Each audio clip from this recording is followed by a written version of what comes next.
Let me simply endorse Maria's comments of welcoming you this evening in this new lecture series we have from the LSE. I think the lecture series, in collaboration with the Megaron, and we're very pleased to be collaborating with the Megaron, the lecture series is an opportunity for us to build links, have dialogue between the LSE academic community and our peers here in Athens. It is part of the raison d'etre of having the Hellenic Observatory at the London School of Economics. So I'm delighted to reciprocate the welcome from both the Megaron and the Hellenic Alumni Association of the LSE. Greece is tremendously important to the LSE, and this lecture series is a reflection of that. If, with this evening, you have not had enough of the LSE, and how is that possible, then let me simply take this opportunity of making a small advertisement. At the LSE, every 2 years, we hold a PhD symposium focusing on the study of Greece and Cyprus. And this June, we will have our 7th biennial PhD symposium, and we welcome PhD students to come from all over the world to speak at that symposium, and there are travel scholarships available. You can see the full details on the website of the LSE, and there is the deadline which is coming on the 2nd of March. But it's a great opportunity for young scholars working on Greece in the social sciences to participate in what is essentially an international conference, academic conference. So that gives me the opportunity of making this small advertisement. Let me not interrupt the flow of this evening, and let me simply then proceed. As you can imagine, we're going to have the lecture and then the discussants, and there should be plenty of time for us to have your contributions from the floor. So without further ado, can you please join me in welcoming this evening's lecturer, Professor Michael Cox.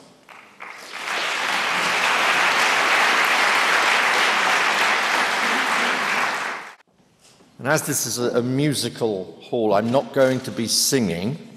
You will be relieved to know.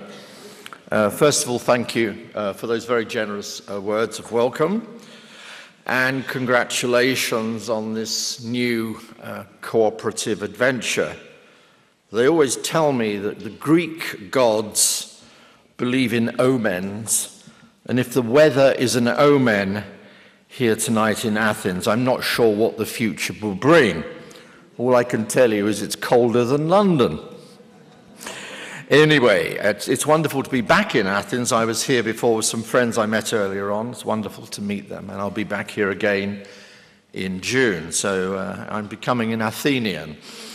The topic tonight on power shifts, myths, and economists. First of all, I'll say sorry to all economists straight away. Just because you've got it wrong, don't worry. All social sciences have got many things wrong over the last few years. Even I have got some things wrong. But the topic tonight is a significant one. I think it's a crucial one. And it's one that has been much discussed and much debated over the last 15 years in particular, since the turn of the century. And I'll summarize the argument very simply with 5 questions. It's about the balance of power, the balance of economic power in particular. And the question asked, is it a fact? Is it true that over the last 15 or 20 years maybe, has that balance of economic power shifted decisively and dramatically? That's a simple question. But it's an important one. Some would say it's the most important question of all, because when power shifts in some fundamental way, then all sorts of other things happen. Second question, where is power shifting from, and where is power going to? Now, I'll come back to that question in a moment. Where is it moving from? Where is it going to? If power is shifting, as a lot of analysts and pundits believe, what's going to be the results? What are going to be the consequences of such a power shift? Fourthly, if power is shifting, why? At the LSE, just to get the advertisement in for the LSE yet again, as you know, we have a slogan, look for the causes of things. So what are the causes of this, if this is indeed happening? And the large question comes at the very end, really, although it's the beginning, which is, does this mean the end of the West? Does this mean the end of Western domination, Western hegemony, to use a well-known word, hegemony? Because many people believe it does, that what we're seeing now is not just something small or short-term, but something which marks a major historical transition from a period of time, perhaps going back as far as Columbus, of Western hegemony, European, then American, that, it is argued, may now be coming to an end, a power shift of historic proportions, not just in the short term. So those are the kinds of questions that I want to ask this evening and reflect upon with you before my very nice discussant discusses me, and I hope agrees with everything I say, but I think he may not. What are the answers, the short answers to these 5 questions? Well, the first answer to the question, and this is the answer generally given, is a power shift is taking place. I think this is an overall consensus. I'll say something about that in a moment. But I think overall there is enough evidence, according to a number of writers, pundits, policymakers, and others, that such a fundamental shift is definitely taking place. If not, it has already taken place. So some are even saying it's not in the future, it is already happening and maybe has already happened. I think there's a widespread agreement on that answer to one question. I think most would then say that insofar as this power shift has deep causes, it's irreversible. I think most arguments would say what we're looking at here is not something for 5 years, 10 years, 15. It is something that will take us into the 21st century. And I think a number of writers, although in different ways, would say that they think this also marks the beginning of the end of something we would call Western hegemony. It doesn't mean the West is about to collapse, but the moment of time, 200, 300 years, in which the Western countries on the Atlantic, largely, dominated international politics, shaped the world. Many would argue that this is coming to an end. So there's my 5 questions, and there are 3 very straightforward answers. Now, you don't want to believe me because I'm a professor at the London School of Economics. Never believe professors at the London School of Economics. So who says so? Who says this? Who argues in this particular way about power shift? Well, let me just give you a few examples, none of whom I think got their degrees at the LSE. I'm not going to mention Kevin Featherstone here, by the way. First, I think the first person, if I might say, the origins, the foundations, the beginning of this discussion. It's difficult to go back in fundamentals and say, where's the first person? Who's the founding father of this discussion? But if I was to name one person who's the founding father of this discussion, it was indeed an economist. And he wasn't an academic working at the time in a university. He was working for Goldman Sachs. And his name was Jim O'Neill. Jim O'Neill wrote a paper for Goldman Sachs in November 2001 in which he invented an acronym. He invented an acronym, if you remember, and that acronym has now become famous. I would call it the most successful acronym of the last 15 years. And of course, that acronym is BRICS. And what Jim O'Neill did in his November 2001 paper was outline a new future for the world economy, in essence. In essence. He said, look at the big emerging economies, the big four, Brazil, Russia, then emerging in the first or second year under Mr. Putin, beginning to grow again after the 1990s. Oil prices helped. He looked at India, which had already gone through 10, 12 years of economic reform. And then, of course, at the end of that, he added the C letter, China. And he took all those four together, totally different economies in totally different continents, and said, look to the future. The next growth pattern, this will change the world in dramatic ways that economists are not even thinking about now, traditional economists. And I think that's the beginning of this debate. Now, did he exactly say power shift? No, he didn't use the word like that. What he talked about was simply a shift in economic positioning. But what would happen over time, he argued, and Goldman Sachs continued to argue this, of course, over the next few years, was a fundamental restructuring or reordering of world economic power. By the way, a few years later, in 2007, Goldman Sachs produced another additional statistical look at power shift in economic terms. And what they showed, and I won't go into detail, and I don't have PowerPoint, you will be happy to hear, death by PowerPoint. My phrase, by the way, so don't use it, will you? It's my original. What they said in 2007 was very interesting. 2007, world economy, United States, EU. That's the center of the world economy. 2050, 43 years later, USA, number 2. China, number 1. Who's number 3? India. And what about all the other emerging economies, including Russia, Brazil, and many other emerging economies behind the BRICS, the Turkeys, the Indonesias, the Asian economies? So in a way, this debate does begin really with a reflection outside academic economics, although done by an economist. And I'm not holding Jim O'Neill guilty of anything in this, but I think it's just interesting. But I do think part of that debate begins then. You may even want to take it back even earlier.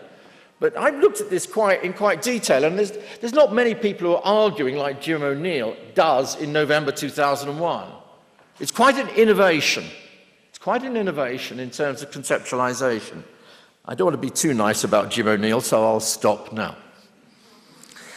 However, the debate goes on. I mean, it goes on in different ways by different people and in different countries, and they arrive at rather different conclusions. A few years later, a well-known academic and public intellectual who works largely in Singapore, a very successful part of the world economy, some of the highest per capita income in the world today, of course, Singapore. I was recently there. But there's a very interesting public intellectual called Kishore Mahbubani. And Mahbubani, reflecting this shift, doesn't talk of the BRICS, as does Jim O'Neill.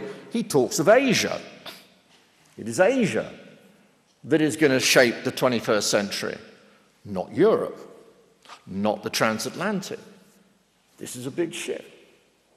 He writes a book in 2007. He says this is an irreversible transformation. The 21st century will be Asian, in the same way that the American century was the 20th, the Europeans had the 19th century, if you like, the Americans had the 20th, Asia would have the 21st, said Kishore Mahbubani.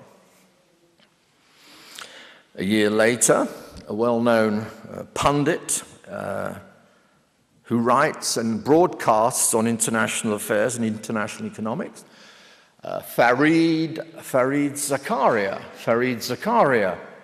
He writes for Newsweek. He has his own program on CNN, very famous, very powerful public intellectual. Shapes opinion, reflects opinion. He wrote an excellent book, really interesting book, with a very interesting title, A Post-American World. That was the title, Post-American World. And in that, Zakaria, a very sharp and able man, makes the point that we're going through an irreversible power shift in the world, more important, or at least as important as the power shift that occurred after World War II, when America rose to the top of the international league table, when America emerged as a dominant superpower in the world. He said, what we're witnessing today in 2005, 6, 7, is as important or as significant as what we witnessed after World War II. He didn't think this is the same thing as American decline. He believed, however, that this meant the rise of the rest. And he actually used the term, the rise of the rest. Not BRICS, not Asia, but the rest.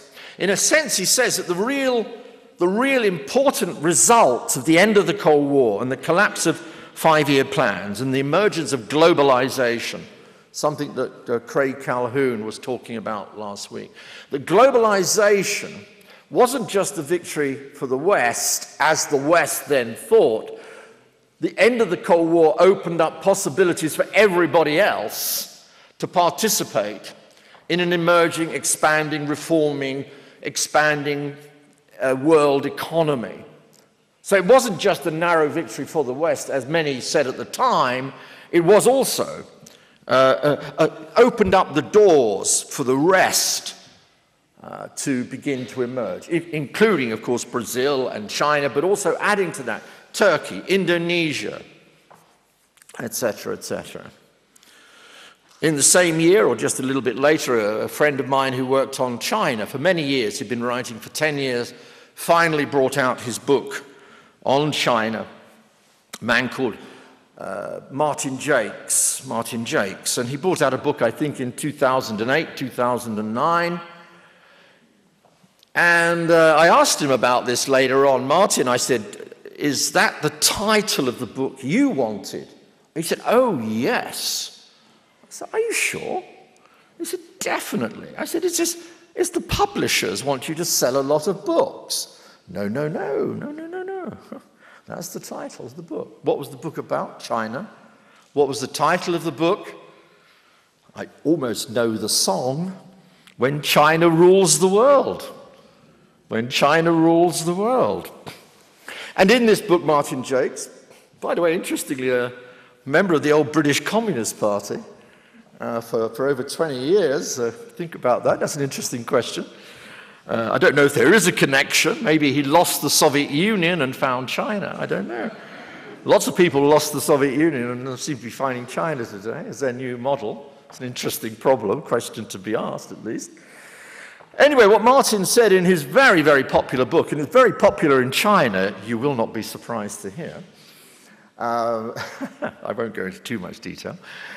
But he basically argues is that what we're seeing is the decline of the Western world and the rise of China. That's it. Get used to it. Smell the coffee. You may not like it, but you'll just have to adjust to the reality of a rising China. All the statistics, the GDP, the growth rates, the impact of China on the world economy, on its own region, on Australia. Did you know Australia is now the most dependent country in the world on China? Australian prosperity depends on China more than anybody else, etc., etc. That's it. When China rules the world. No, not every expert on China will go that far. Martin, wanted to exaggerate and no doubt wanted to sell his book. But nonetheless, it captured something. It did capture something at the time. And then finally, in my long list of people who didn't go to the LSE, I include my dear old friend and colleague from Yale University, Paul Kennedy. Paul Kennedy is one of the great British historians of the late 19th century. In 1987, he published a wonderful, magnificent book on the rise and fall of great powers. I think Greece had a part to play there as well. From Greece to Rome, and then we went on to the European powers, and Portugal and Spain, the Dutch, and the British. Did you know they had an empire once, and they declined too? Terrible. Of course, the British always did it very politely, unlike our French friends, as they would say. Now, Paul, in his wonderful book of 1987, which sold 25 million copies, of which I'm very jealous, of course. If I ever sold 10,000, I'd be very happy. But Paul, in this magnificent book, predicted American decline as well as the decline of the Soviet Union. Now, it was a bit subtle. It wasn't quite so straightforward, but that's the basic point he made. And of course, what happened after Paul published his book in 87? Well, the Cold War came to an end. And it didn't look like American decline. Indeed, it looked like he got it completely wrong. He got the Soviet Union right, but he got America badly wrong. And I said to Paul later on, you were very lucky you published that book in 1987.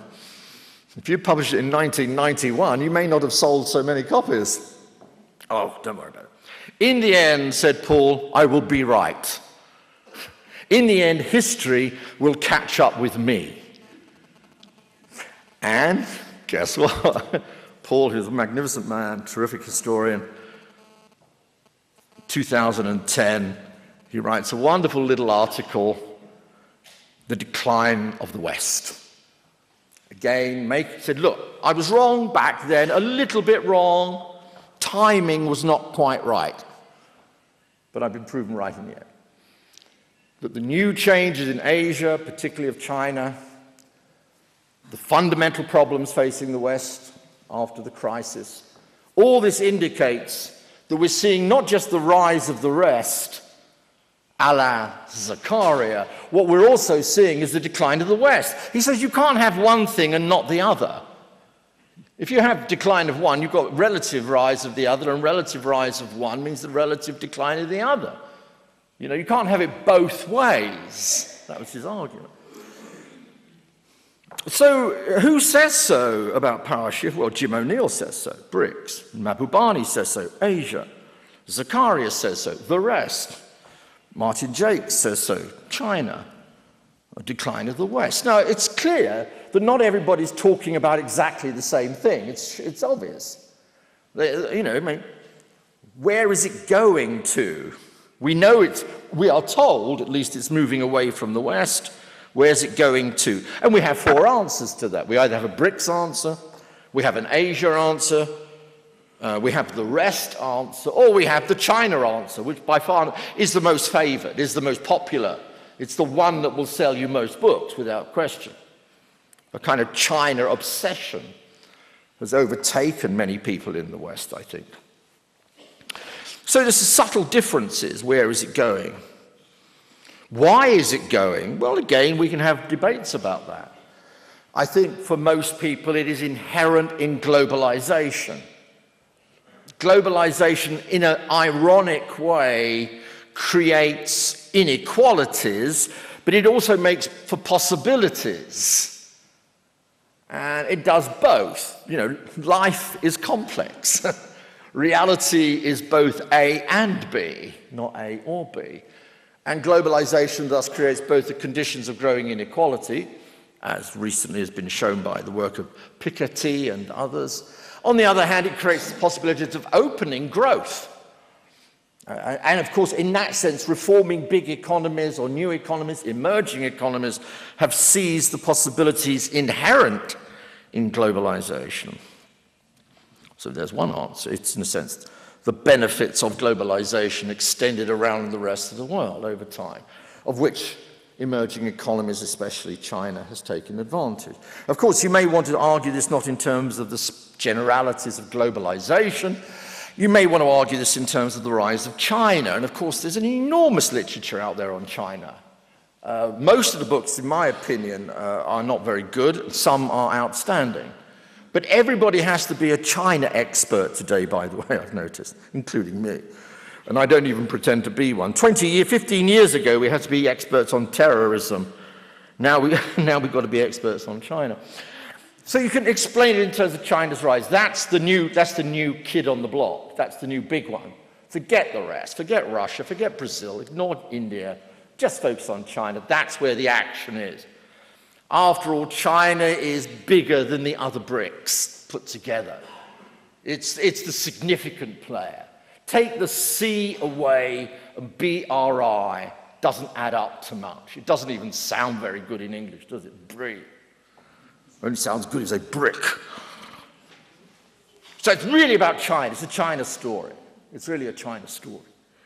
The other argument, of course, why has this happened? And it can't be ignored, and obviously where we're living today in Europe, and of course what happened in the United States in 2008 is part of this story as well. You could say that until the 2008 crash, which nearly became a major collapse in the United States in 2008, until that moment you could say, well, this is an interesting theory. But then you get the crash, which begins with Bear Stearns and various other things on Wall Street through April, the whole nationalization of the housing industry, Fannie Mae, Freddie Mac, and then the final moment, that extraordinary, dramatic, dare I even say it, Greek moment. You come to Lehman Brothers in September when the whole financial system just nearly goes off the cliff completely. It was the reason why Obama was brought into office, essentially. That's why he was elected in the end, because of the crash. Other things being equal, that was the key factor. And of course, the financial crash spread around the world. It hit Britain probably quicker than most because of the close financial connections, and then, of course, it spread across the channel to Europe and the Eurozone, and we are still in that situation today, as you in this country know only too well. So in a way, what has also added to this notion of a power shift isn't that other more positive things have been happening, it is that something really big and negative has happened to the United States in the first instance, and then to the largest economy in the world, which is the European Union, in the second. And we're not out of it yet, as you well know. So we have some subtle differences of where it's going to, BRICS, Asia, rest, or China. We've got some interesting differences of interpretation as to why it is happening. And then what about the final point about consequences and results, very briefly? Well, you find in this debate about power shift two kinds of answers as to what are the consequences, very quickly. I would say overall, and this again is not a criticism of economists, although maybe it is, I would say I don't know many economists, at least talking about the rise of Asia, the positive side, if you like, not the negative side. I don't know many economists who don't see this as a positive. I mean, because if you add it all up, the emergence of new economies, new players, looks like more middle class, more poverty reduction, more growth. There's enormous numbers of studies today by economists, reasonable and good ones, who say the engine of the world economy over the last few years has been where? Well, it's not been the European Union, obviously. To a large degree, it's only been partially the United States of America. The growth engine has been coming largely from Asia, and especially at the heart of that, China. That's a benefit. You know, without China, where would we be today? We may be in a much worse condition economically, for sure. That's an argument. It's a very powerful argument. It's one I don't think it's difficult not to agree with that. And then, of course, you add to that some of the other consequences. I do visit China twice, sometimes 3 times a year, and I'm always asked when I come back, what do I think of China, which is a kind of an impossible question. And they said, what? And I said, well, they said, what do the Chinese believe? Which is a crazy question. And the only word I could come up with was shopping. In other words, what you've created in China may not be 1.3 billion Marxist-Leninists, but you've certainly created 1.3 billion people who've got more money in their pockets and who shop. and who have therefore made a big difference shopping, not only in China, but in the region and in the world. You know, the high-end brands you will find in Hong Kong, in Shanghai, in Beijing, etc., etc., etc. The German car industry today is doing very well in China. The top end of the French wine industry is doing very well in China, although things are changing a little bit. So overall, there's a very positive view about this. You know, new economic players are coming into being, and ultimately, hopefully, they will play a more global economic role, which will be positive. You know, this is what Adam Smith always argued for, in a way, comparative advantage, Ricardo, all the great economists. It has to be said, however, on the other side of this debate, just to finish this part of the lecture, if you do a horrible subject like I do a horrible subject, it's called international relations. And somebody once said to me, nice people don't do international relations. Because international relations is largely about horrible things such as war, death, pestilence, famine, refugees, and all sorts of other horrible things. It's about some nice things too, but not much. But one thing international relations has been most insistent on is the following argument. When power shifts, wars begin. That's a kind of basic realist understanding. When France rose in the late 18th century, given the revolutionary expression by Napoleon, Napoleon expressed the rise of France. What happened? Napoleonic Wars, which lasted until the Battle of Waterloo. The rise of Germany in the 19th century concludes with World War I. The rise of Germany and Japan industrially in the 30s concludes in World War II. The rise of the United States and the Soviet Union together after World War II ends in the Cold War. In other words, there is an underlying argument by a lot of IR people that power shifts may be inevitable, they may have positive economic consequences, but you've got to look at power. We live in a world of states, and states live in a world of anarchy, and in those conditions of high competitiveness, that level of competition and insecurity will get worse when power shifts. And this is particularly relevant, of course, to the question of China and the United States today. And there's a lot of people out there on the American side and even on the Chinese side. They don't say we're about to have a war. They don't argue that. They don't think we're going to have a war like we had before. But we are going to move into a period of greater intense competition. And people would say, look what's happened over the last few years. It proves that when you get a power shift, you're going to get greater conflict. So consequences can be both positive and they can be more problematic. So that's the kind of argument, just laying out the basics for thinking about. Now, you won't be surprised to hear me now say there's much in this which, of course, makes sense. We wouldn't get intelligent people like Jim O'Neill and others subscribing to a mad theory. Paul Kennedy is not mad. Zakaria is not mad. And there is a massive amount of empirical information on the organization of world trade, Asia's economic growth, the new middle class emerging in Asia, the new shoppers of the world unite. You have nothing to lose but your handbags. You know, you have an enormous amount of empirical economic evidence on all of this. So you could say, therefore, why am I so mad to kind of stand here and say, however?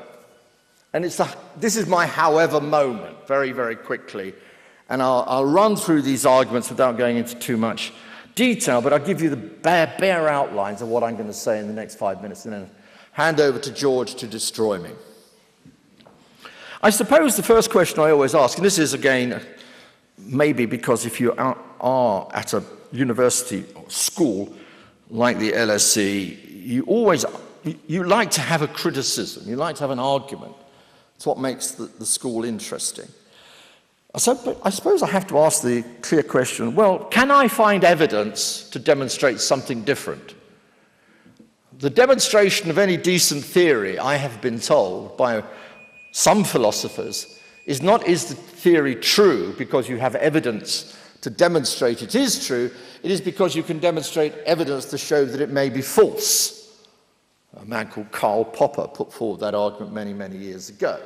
Now, I'm not a great follower of Popper, but let me just start on that. Is it true empirically? What has shifted? How much has shifted? What has not shifted? It's quite interesting. We've jumped on the bandwagon of change, which is more interesting than thinking about what might not have changed. What I would call structural power. That's more difficult to alter over time. And this is an argument about structural power in many ways. It's not an argument about Western superiority, it's an argument about structural change.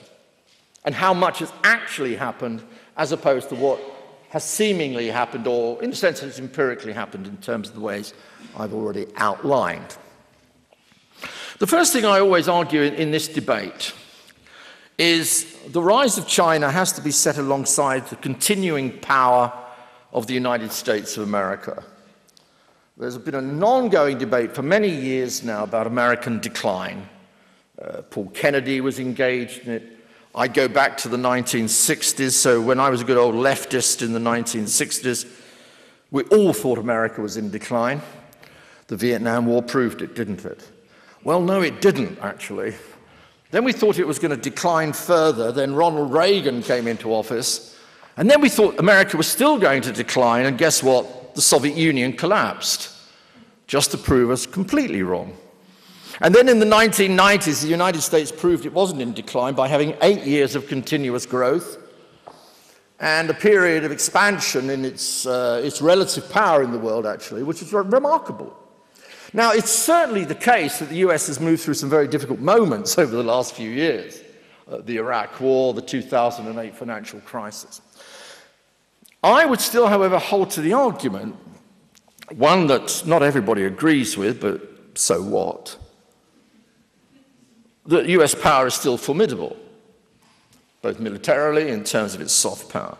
The US economy is still about 20 to 25% of the world economy, even today. It also has a very interesting currency, the dollar.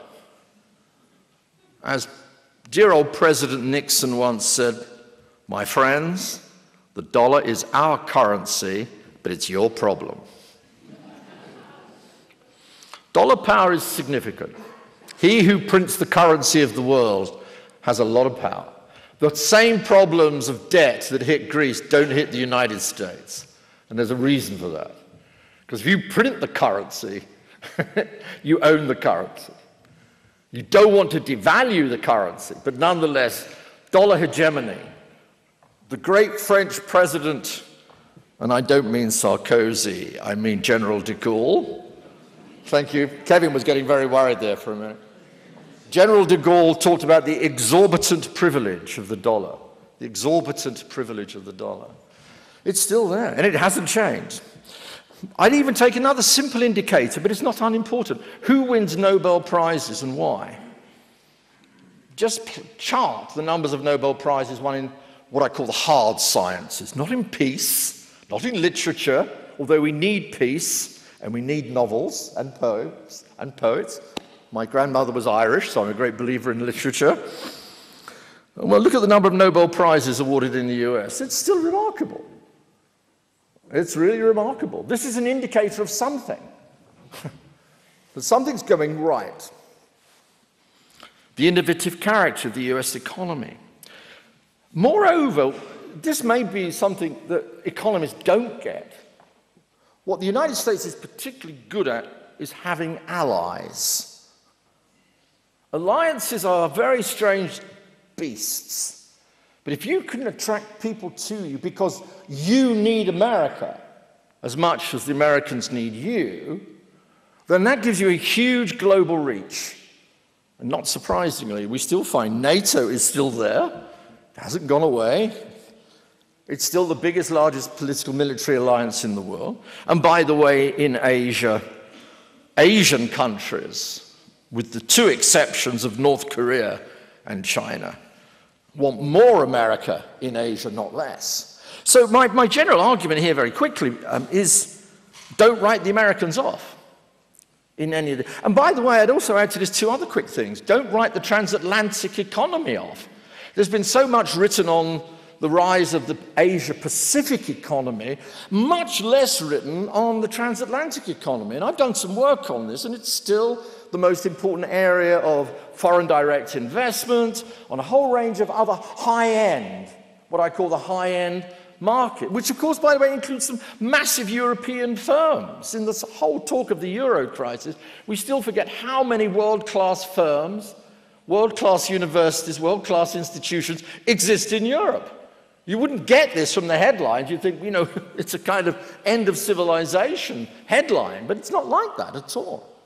And I'd also add into my argument about power universities, not because I'm going to bore you again with another point about the LSE, but I do look at rankings of universities. We have to at the LSE. We believe in league tables because we come high up. If we came low down, we wouldn't believe in them. But we do believe in them. But anyway, ignoring the LSE for this very, very quick moment, what do you find? About 90% of top universities in the world, by anybody's rankings, including Shanghai, are found in the United States, the United Kingdom, Australia, New Zealand, Canada, and Western Europe. Oh, this is quite a remarkable measurement of something going right in the so-called declining West. Why do 230,000 Chinese students study in the United States? Why do we have tens of thousands of overseas students coming to the UK, etc., etc., etc., etc.? It's a mark of something which I would still call power. Very, very quickly on Asia and China, and I'll throw these arguments in very quickly to allow for the Q&A. The concept of the rise of Asia, in my opinion, is problematic. Not because there isn't important economic changes occurring in Asia, there are. The new consumers, the new middle class, etc., etc., etc. My good friend Danny Quar at the LSE has written about this, the shift of economic activity towards the East, away from the West. But it's still a highly problematic argument, it seems to me. And I want you to take this one up, George. Asia is divided against itself. You know, sovereignty divides Asia. In a way, you could almost say Asia doesn't exist, except as a geographical entity. It doesn't have the kind of collective identity and associational organizations that give it coherence. And for good reasons which we could go into. Interestingly, too, many Asian countries, who do they look to for security? Well, by the way, they don't come to Brussels very often, I can assure you on that. Or they may come to Brussels for other things, but not. Who do they look to? Those damn Yankees across the Pacific. You know, I mean, and think of how many democracies there are in Asia who still look towards Japan. Third largest economy in the world. South Korea, Taiwan, Singapore. Go down the list. Indonesia. In fact, they want more America in Asia now, not less. Precisely because of the fear of the rise of China. And indeed, most Asian countries have a major problem with another Asian country called China. So China's rise, about which so much has been talked about economically, doesn't take into account that China's rise in its own region has generated both growth, prosperity, yet fear. And that fear, in turn, is driving many of these Asian countries towards the United States for security, what I call an empire by invitation. And China itself, it seems to me again, nothing keeps going up. Nothing keeps going up. It's difficult not to be impressed by their GDP. A new middle class, a new wealthy group is emerging, there's no doubt about it. But nonetheless, I'll simply leave you with the thought that it seems to me China is unfinished business. And not every economy keeps growing forever. Even the Chinese today, and by the way, the Chinese are far more intelligent about their own system than our Western observers. When I go to China, they say, all these ridiculous people in the West, why do you keep exaggerating everything? Stop talking us up. You know, we're a long way behind America. Our GDP, our per capita income, our living standards average $4,000. Not bad, compared to 25 years ago, miles to go. China is also not a world power. It's an economic trading power. It's not a leader. It doesn't define itself. It doesn't want to, by the way. It's not like the old Soviet Union, you know, world power out there with a clear ideology, a clear political strategy. I don't think it's like that at all. So I end up then, to conclude finally, and let George have his say. I think there's some problems in the power shift thesis, as you may gather. I think we've got to be a bit more skeptical. We've got to think more of structural power. We've got to think of the power the West accumulated and has not yet lost. Moreover, I think that many of the rising powers, the rest, have in part risen largely because of the West. So there isn't a simple opposition going on. I mean, after all, China grew, has risen. Why? Because it adopted globalization in the 1990s, and then it joined the World Trade Organization in 2001. Russia, in its own peculiar way, and I don't want to talk too much about Russia, because I know it's very controversial in Greece at the moment. Don't mention Russia. I've told that, I'm joking. But even Russia, in its growth, has been helped by both some economic reforms, which are very odd, and also by some oil price rises, which has now gone down. And by the way, many of these new economies, which have done so well, did very well on the basis of two things. One, Chinese demand, and two, high commodity prices for raw materials, oil, etc. And that is not long-term. So there's a fragility in all of this. And by the way, and this is my key point economically, if the Federal Reserve tomorrow stopped pumping dollars into the world economy, pulled back on liquidity, and raised interest rates, this would have an enormous negative impact on growth in these emerging economies, much more so than in the United States, by the way, much more so than in the US. So there's some vulnerabilities there which we can't ignore. I'll end, however, on this general point. I think we've also got to stop thinking in what I would call old-fashioned 19th and 20th century terms.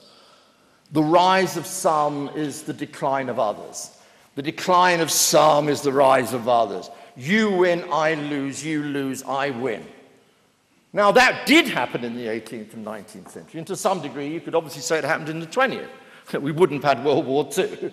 We wouldn't have had a Cold War if there wasn't a zero-sum aspect to it. Of course we wouldn't. Don't be naive.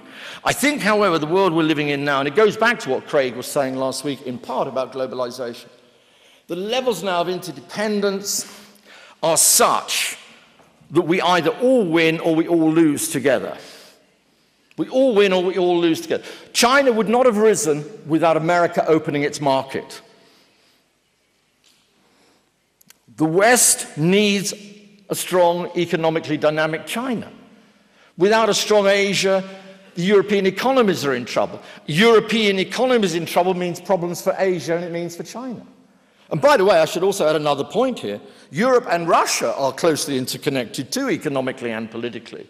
So crisis in Russia impacts on Europe, and a crisis in Europe impacts on Russia. So perhaps the end, the conclusion, a more optimistic one possibly, is that perhaps what we need now is not new facts, but new ways of thinking about the world in which we are now living. Thank you very much indeed. Thank you.